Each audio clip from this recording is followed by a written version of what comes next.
Hi குட்டீஸ், welcome to our channel.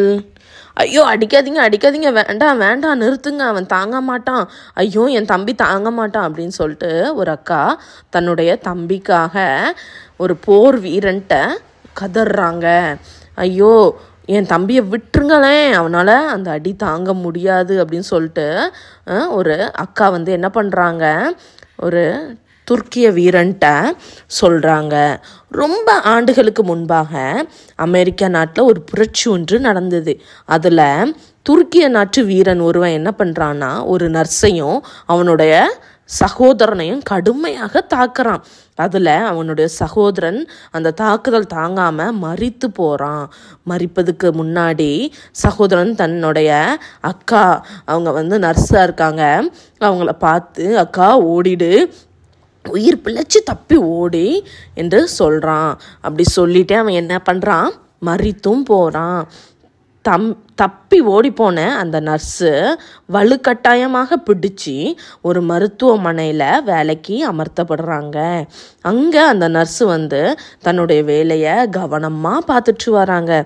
ஒரு நாள் அந்த நர்ஸக்கா தன்னுடைய வேலையை மருத்துவமனையில் பார்த்துட்ருக்கும்போது அங்கே படுகாயமடைஞ்ச ஒரு துருக்கிய வீரனை என்ன பண்ணுறாங்க, கொண்டு வராங்க. அவனுக்கு உயிர் ரொம்ப இருக்குமா, அவன் மரித்து போவானா, அந்த சூழ்நிலையில் அவனோட உயிர் ஊசலாடி கொண்டு இருந்தது. அந்த வீரனை பார்த்த அந்த நர்ஸை அவன் கொஞ்ச நேரம் அந்த நர்ஸு அவனை பார்க்குறாங்க. அவனை அந்த அக்கா கையில், அந்த நர்ஸ் அக்கா கையில் ஒப்படைச்ச உடனே அந்த அக்கா அந்த துருக்கிய வீரனை ரொம்ப பராமரித்து வராங்க. ரொம்ப அன்பாக அவனை பாதுகாத்துக்கிடுறாங்க. அந்த துருக்கிய வீரனுக்கு வேறு யாருமே கிடையாது, அவனை பார்க்க யாருமே வரல. அவன் தான் யாருன்னா, இந்த அக்காவையும் அவனோட தங்கச்சியும் தாக்கிய அந்த போர் வீரன், அந்த துருக்கிய வீரன்.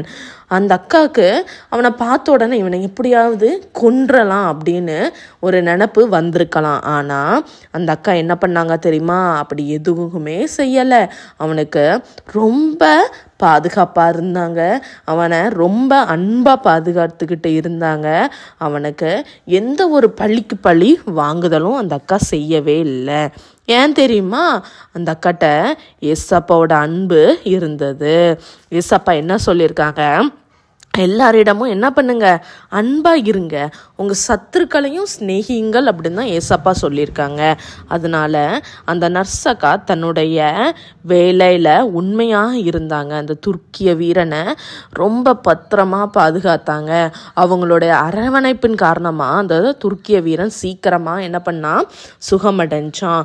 அவன் நல்ல தெளிவு பெற்றதுக்கு அப்புறம் அந்த அக்கா நர்ஸக்காவை பார்த்த உடனே அவனுக்கு, ஐயோ என்னை மன்னிச்சிருங்க, நீங்களாம் என்னைய காப்பாத்துனீங்க, நான் உங்கள் தம்பியையும் உங்களுக்கும் எவ்வளோ பாடுபடுத்தினேன், நான் உங்களை கொடுமைப்படுத்தினேனே, உங்கள் தம்பியை கொன்றிருக்கேனே, என்ன நீங்கள் காப்பாத்திருக்கிறீங்களா அப்படின்னு சொல்லிட்டு அவன் அந்த அக்காவை பார்த்து ஒரே அழுறான்.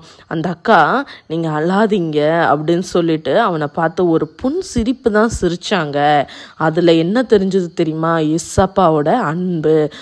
ஏசப்பா நம்மகிட்ட சொல்லியிருக்கிறாங்கல்ல, சத்துருக்களை சிநேகியுங்கள் அப்படின்னு சொன்னதை அந்த அக்கா என்ன பண்ணாங்க, கவனமாக கடைபிடிச்சாங்க. அந்த இதில் அந்த துருக்கிய வீரனும் என்ன பண்ணுறான், சுகம் பெறுறான்.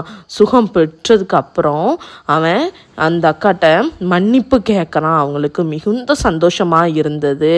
அதுக்கப்புறம் அந்த துருக்கிய வீரன், நானும் இனி உங்களை போல இருக்கணும், இதுக்கு நான் என்ன செய்யணும் அப்படின்னு கேட்குறான். அதுக்கு அந்த நர்ஸக்கா சொல்கிறாங்க, நீங்கள் ஏசப்பாவை முழு மனசோடு ஏற்றுக்கொள்ளுங்க. ஏசப்பா உங்களுக்குள்ளே இருக்கும்போது நீங்கள் என்ன பண்ணுவீங்க, சந்தோஷமாக மாறுவீங்க. இதை கேட்ட அந்த துருக்கிய வீரனும், நான் இயேசுவை என் முழு மனதாக ஏற்றுக்கொள்ளுறேன், அவர் நம்மளுடைய வாழ்க்கையில் வரும்போது நம்மளுடைய பாவங்கள் அக்கிரமங்கள் எல்லாத்தையும் நம்ம விட்டுட்டு சந்தோஷமான ஒரு வாழ்க்கையை நம்மளால் வாழ முடியும்.